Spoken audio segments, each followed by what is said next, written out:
Emma Woodhouse, handsome, clever, and rich, with a comfortable home and happy disposition, seemed to unite some of the best blessings of existence, and had lived nearly 21 years in the world with very little to distress or vex her. She was the youngest of the 2 daughters of a most affectionate, indulgent father, and had, in consequence of her sister's marriage, been mistress of his house from a very early period. Her mother had died too long ago for her to have more than an indistinct remembrance of her caresses, and her place had been supplied by an excellent woman as governess, who had fallen little short of a mother in affection. 16 years had Miss Taylor been in Mr. Woodhouse's family, less as a governess than a friend, very fond of both daughters, but particularly of Emma. Between them, it was more the intimacy of sisters.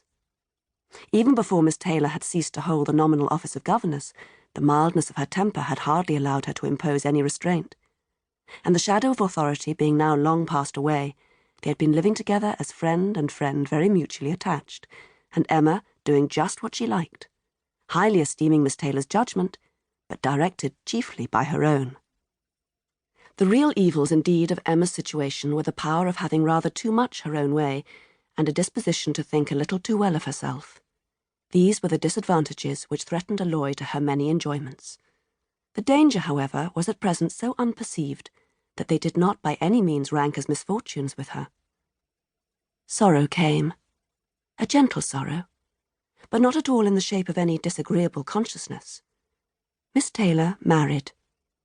It was Miss Taylor's loss which first brought grief.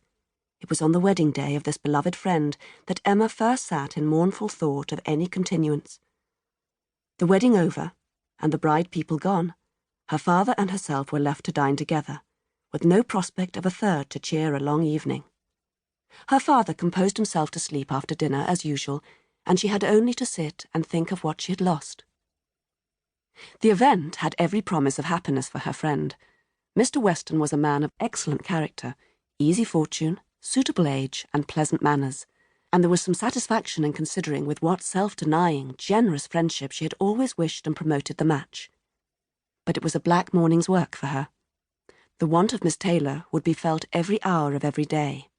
She recalled her past kindness, the affection of 16 years, how she had taught and how she had played with her from 5 years old, how she had devoted all her powers to attach and amuse her in health, and how nursed her through the various illnesses of childhood.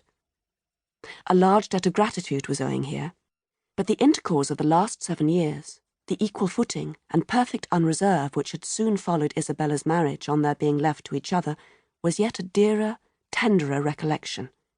It had been a friend and companion such as few possessed, intelligent, well-informed, useful, gentle, knowing all the ways of the family, interested in all its concerns, and peculiarly interested in herself, in every pleasure, every scheme of hers. One to whom she could speak every thought as it arose, and who had such an affection for her as could never find fault.